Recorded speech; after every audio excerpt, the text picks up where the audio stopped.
Dzina la Atate ndi la Mwana ndi la Mzimu Woyera. Amen.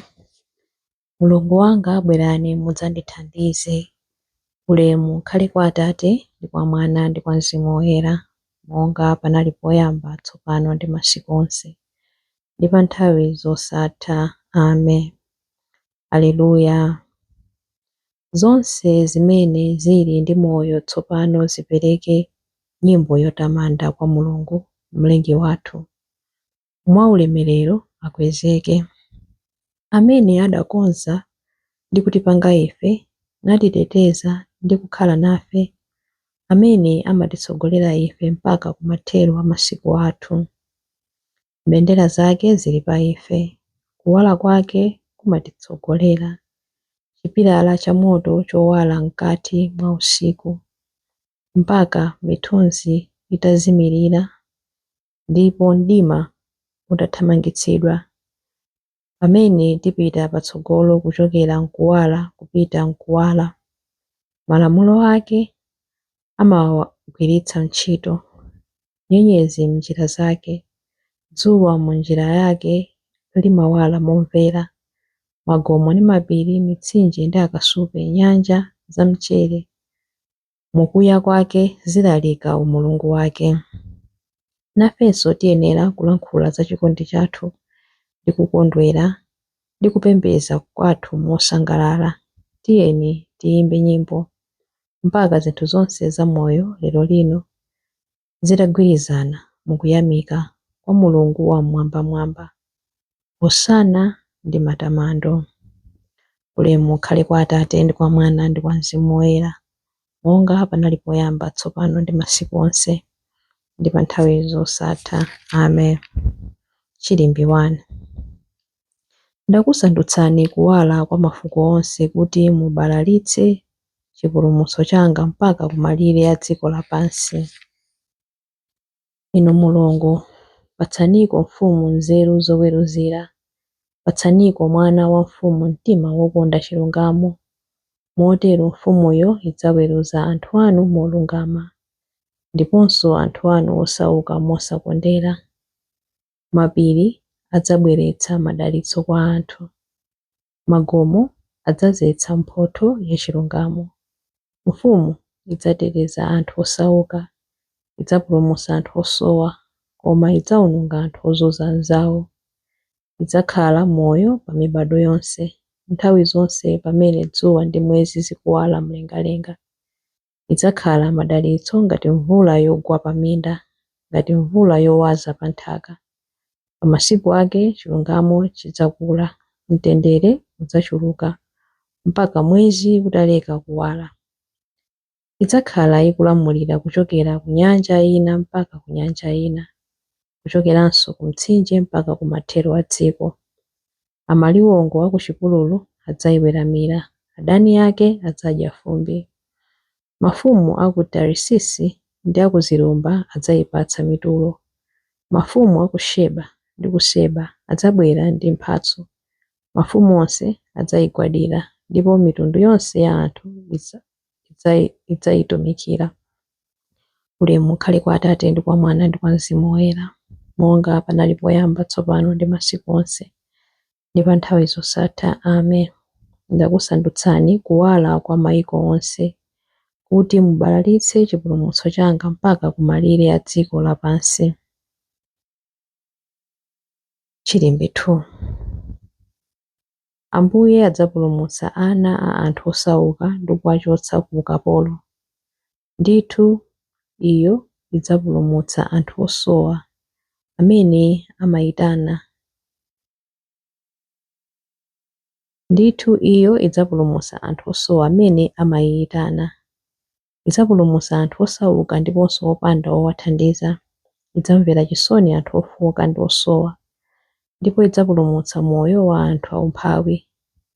Idzawombola moyo wawo kwa anthu owapsinja ndi kwa owachita zankhanza, popeza magazi awo ndi amtengo wapatali pamaso pake. Ikhale ndi moyo wautali, golide wa ku Seba apatsidwe kwa mfumuyo. Anthu ayipempherere nthawi zonse, ayipemphere madalitso kosalekeza. M'dziko mukhale chakudya chambiri, pamwambanso pa mapiri pakhale dzinthu. Zipatso zake zichuluke ngati za ku Lebanoni.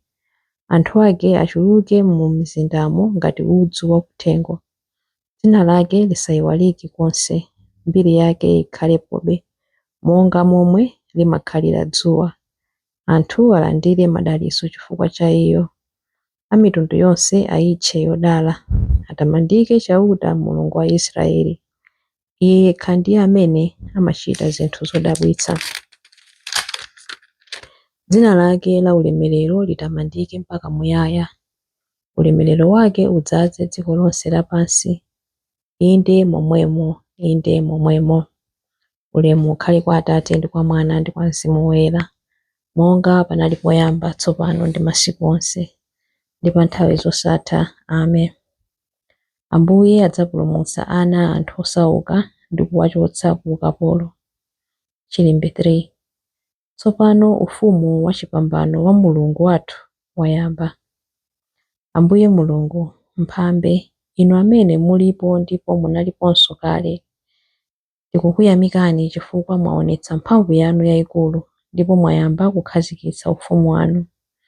Anthu akunja adakalipa, koma yafika nthawi yoonetsa mkwiyo wanu.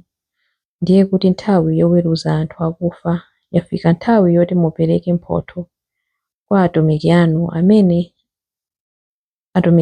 aneneri ndi kwa anthu anu. Ndiye kuti onse ang'onoang'ono ndi akuluakulu amene amaopa dzina lanu. Tsono Mulungu wathu watipulumutsa, waonetsa mphamvu zake ndi ufumu wake. Tsopano wodzozedwa uja waonetsa ulamuliro wake. Woneneza abale athu uja wagwetsedwa pansi. Amangokhalira kuwaneneza kwa Mulungu wathu usana ndi usiku.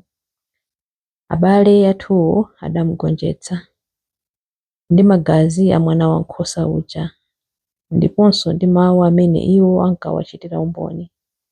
Iwo adadzipereka kotheratu, kotero kuti sadaope ngakhale kufa. Choncho kondwerani inu, dziko lakumwamba ndi onse okhalamo. Ulemu ukhale kwa Atate ndi kwa Mwana ndi kwa Mzimu Woyera, monga panali poyamba, tsopano ndi masiku onse, ndi pa nthawi zosatha. Amen. Tsopano ufumu wachipambano wa Mulungu wathu wayamba. Mawu a Mulungu. Mawu akuchokera mu buku la 1 Petro 1 kuyambira verse 22 mpaka na 23. Mwayeretsa mitima yanu pakumvera choona, kotero kuti muzikondana ndi akhristu anzanu mosanyenga. N'chifukwa chake muzikondana ndi mtima wonse mosafookera, popeza mwachita kubadwanso. Moyo wake siwochokera mu mbewu yotha kuwonongeka, koma mu mbewu yosatha kuwonongeka. Mbewuyi ndi mawu a Mulungu, mawu a moyo ndi okhala mpaka. Mawu a Ambuye. Tithokoze Mulungu. Chiyankho. Ambuye ndiye m'busa wanga, sindidzasowa kanthu. Ambuye ndiye m'busa wanga, sindidzasowa kanthu. Amandigoneka pa msipu wobiriwira, sindidzasowa kanthu. Ulemu ukhale kwa Atate ndi kwa Mwana ndi kwa Mzimu Woyera. Ambuye ndiye m'busa wanga, sindidzasowa kanthu. Chilimbi cha nyimbo ya Amayi Mariya. Ambuye akhutitsa ndi kudzaza ndi zabwino amene ali kumva njala ya chilungamo. Mtima wanga ukutamanda Ambuye, ndipo mzimu wanga ukondwera mwa Mulungu mpulumutsi wanga, popeza kuti wayang'ana kutsika kwa mtumiki wake. Ndithu, kuyambira tsopano anthu a mibado yonse adzanditcha wodala. Iye amene ali wamphamvu wandichitira zazikulu, ndipo dzina lake ndi loyera. Amawachitira chifundo anthu a mibado ndi mibado amene amamulemekeza. Wachita zamphamvu ndi dzanja lake, wabalalitsa anthu a mtima wonyada. Mafumu amphamvu wawatsitsa pa mipando yawo yachifumu. Anthu wamba nkuwakweza. Anthu anjala wawakhutitsa ndi zabwino. anthu olemera kuwabweza osawapatsa kanthu. Wadzathandiza anthu ake Aisraeli pokumbukira chifundo chake. Izi ndi zomwe adalonjeza kuti adzawachitira makolo athu akale aja, Abrahamu ndi zidzukulu zake mpaka muyaya. Ulemu ukhale kwa Atate ndi kwa Mwana ndi kwa Mzimu Woyera, monga panali poyamba, tsopano ndi masiku onse, ndi pa nthawi zosatha. Amen. Ambuye akhutitsa ndi kudzaza zabwino amene ali kumva njala ya chilungamo. Mapemphero. Tiyeni tikweze mitima yathu kwa Mulungu Atate athu, amene amapatsa fuko lake madalitso kudzera mwa Mpulumutsi wathu Yesu Khristu. Ndi mtima wodzipereka tiyeni tiwapemphe kuti: Ambuye dalitsani fuko lanu. Mulungu wachifundo, limbitsani Papa wathu, Papa Leo 14, ndi aepiskopi athu George Tambala. Atetezeni ku zoopsa zilizonse. Ambuye dalitsani fuko lanu. Liyang'aneni dziko lathu molikondera, lipulumutseni ku zoyipa zilizonse. Ambuye dalitsani fuko lanu. Ayitaneni anthu akatumikire ku guwa lanu, ndipo akutsatireni mophathana kwambiri moyo wangwiro, moyo wosauka ndi moyo wakumvera. Ambuye dalitsani fuko lanu. Asamaleni azakazi anu onse ozipereka ku moyo wa upirigo, kuti akutsatireni inu, kankhosa ka Mulungu, kulikonse kumene mungapite. Ambuye dalitsani fuko lanu. Mupatse kuwusa kosatha abale athu onse amene adamwalira. Kulumikizana kwawo ndi ife kuthe kulimbikitsidwa kudzera mkugawana zabwino za mzimu. Ambuye dalitsani fuko lanu. Ambuye dalitsani fuko lanu pamene tikupemphera kuti: Atate athu muli kumwamba, dzina lanu liyeretsedwe, kufuna kwanu kuchitidwe monga kumwamba choncho pansi pano. Mutipatse ife lero chakudya chathu cha lero, mutikhululukire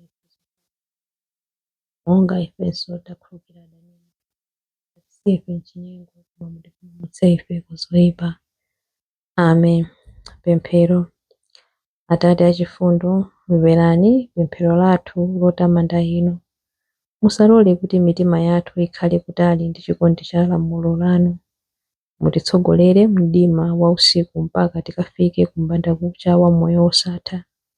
Tikupempha izi kudzera mwa Ambuye athu Yesu Khristu, mwana wanu, amene ali ndi moyo ndi ufumu limodzi nanu ndi Mzimu Woyera, Mulungu tsopano ndi pa nthawi zosatha. Amen. Ambuye atidalitse, atiteteze ife ku zoyipa zonse ndi kutifikitsa ku moyo wosatha. Amen. Dzina la Atate ndi la Mwana ndi la Mzimu Woyera. Amen.